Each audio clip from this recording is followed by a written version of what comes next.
We would all have band practice for like a month, and we would rehearse during filming. And then at the end, it was kind of like our band broke up. Because the movie was over. So we started this band, and now we're done. But, yeah.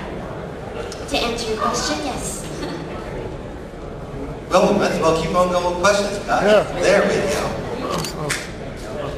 One and then two. Did you actually get to meet Lita before? I did. I actually had a convention that I had in Vegas. This guy, she called me and she's like, "Hey, it's Lita." I'm like, "Oh, okay, whatever, yeah, right, whatever. Lita Ford's calling me on my cell phone." She's like, "No, man, it's Lita. I want you to come see me perform in Lake Tahoe." So I drove up there, 8-hour drive to go meet Lita and watch her perform and be backstage. And I got to talk to her for a couple hours about the project, about her life, about my life, and it was a great experience. And I'm actually going to go see her perform in Vegas next weekend. So it's really cool. Yeah, how you doing, Scott? I mentioned before I belong to the Runaways website. I belong to California Paradise and the Sherry Curry website, and I've met her twice, folks. And let me tell you, she's a very fantastic lady, Sherry Curry, especially what she's been through in life, and if you read her book. So, but I'm going to go over to you, Scott. Just one question. Can you give us some thoughts on working on the Runaway film? What are your favorite memories? Favorite memories? You know, probably one of my favorite memories is always having Sherry Curry and Joan Jett on set every single day. They were always there, and during rehearsal, during lunchtime, during filming, Joan would always rehearse the songs with us. I mean, they were always there, and they always gave us input. And I think that was one big memory. And also working with Kristen Stewart. She's an amazing girl, and she has so much talent, and she just has this energy that when she enters a room, you kind of know it's going to be a really good day. But yeah, I mean, working with the girls and working with Joan and Sheree is probably the best memories of the film. Thank you. All right. Hi. Hi. Hey, you. Yes. All right. Another question. I heard that you got the script for H2 kind of abruptly. You read it on the plane, on the way, or something. And my question is, were there any things, I mean, in the script that if Rob put it in there, you would have been like, "I'm not doing that"? I mean, were you worried about that at all? No, I'm not.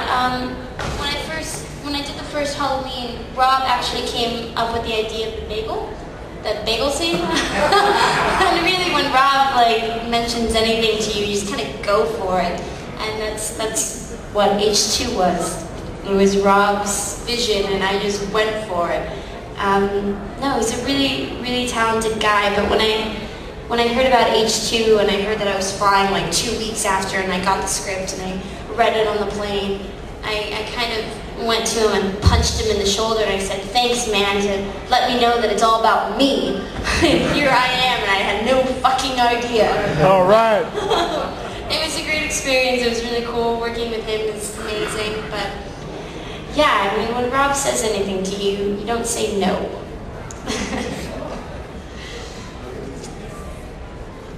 Just had a question. Did you really like how they took the Laurie character from Halloween 1 to Halloween 2, how they made her so much more intense, kind of made her more of a train wreck, and it was a much more deeper role to play? You know, I got a lot of this stuff. I read too much on the internet, especially about my films. And some people were disappointed about how Laurie Strode was developed in the second one. And honestly, I can ask anybody, if that happened to you, how would you be? I mean, I know people deal with things differently, but I know me, and I would just go completely downhill. And I just thought that was realistic. I really did. And I know Dimension cut out a few stuff in H2, so it was a little bit choppy with how my emotions were up and down like a roller coaster. But I really think that's really realistic. And was I shocked? No, I wasn't. I completely think Rob nailed it. Yeah. We're here. Hi. Happy birthday again. Thank you, 21. Woo! My real question is, did you ever have a direction or a path for your career? And did Halloween change that? Yeah, Halloween changed a lot in my life. I really didn't think, 4 years ago, hey, you're going to be Laurie Strode, you're going to be the Scream Queen, you're going to be like at horror conventions all around the world. Like I didn't think that would ever happen, and definitely it's changed. Because before that I was doing Sleepover and like little kiddie movies, and it just definitely changes your career in a good way. I really love this. My dad's a mortician, so I grew up in the field of all that stuff. So this, I'm right there in the chair with you guys.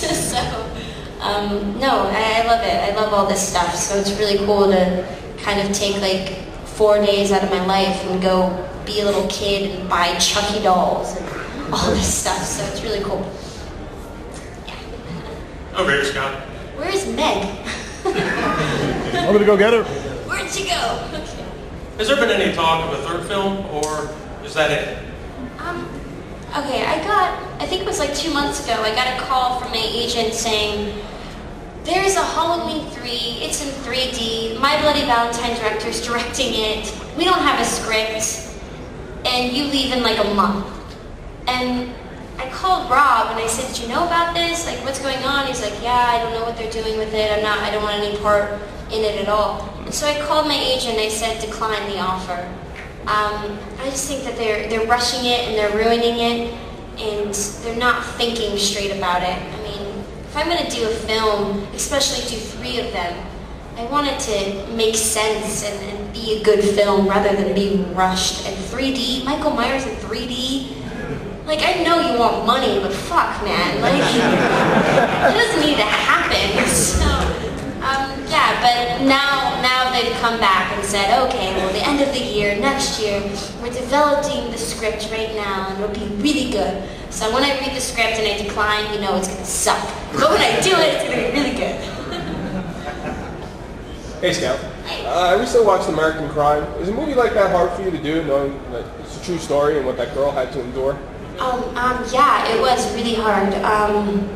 Ellen Page, especially working with Ellen, she's an amazing actress, and doing that scene with her after she's been brutally attacked by Catherine Keener and all the kids, it was a really tough script to read, and it was a really tough film to watch. But it was really tough doing with all the little kids on set, because it was so real to them. To us, in our 20s, it was okay. We knew it was a film, we knew what we were doing. But to the little kids, it was really hard. So it was hard working with the little kids on that film, and them not knowing that it was not actually happening. But yeah, that was a really good film. Yes, now the second question, Cherie Curry, going back to the Runaways film, any other thoughts on working with her? What was it? Any